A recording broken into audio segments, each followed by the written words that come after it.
ምሁራን እውቀትና ስሜትን አስመልክቶ እውቀት ያለው ስሜት የሌለው ሰው አለ፣ ወኔ የሌለው ለስራ የማይንቀሳቀስ ማለት ነው።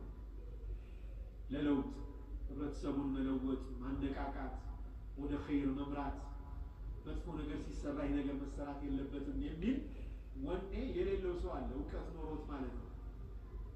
ሁለተኛው አይነት ደግሞ እውቀት የለውም፣ ወኔ ያለው ስራ መስራት ይፈልጋል፣ ግን እውቀት እጥረት አለበት አለ።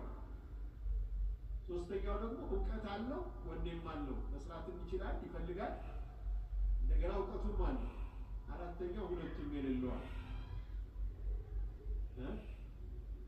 የመጀመሪያው ሰው እውቀት ኖሮት መስራት ወኔ የሌለው ሰው ይጠቅማል። ምንድነው የሚጠቅመው? አስተያየት ይሰጣል፣ ጥፋቶችን ይጠቁማል፣ ክሪቲካል ነው ማለት ይተቻል። ይህ ነገር እንዲመደረግ የለበትም፣ እሱ ስራ ላይ የለም። ያንን የሚሰሩ ሰዎች አድምጠው መጠቀም መቻል አለባቸው በእውቀቱ። ግልጽ አይጠቅምም አይባልም። ሁለተኛው አይነት ሰው ደግሞ እውቀት የለውም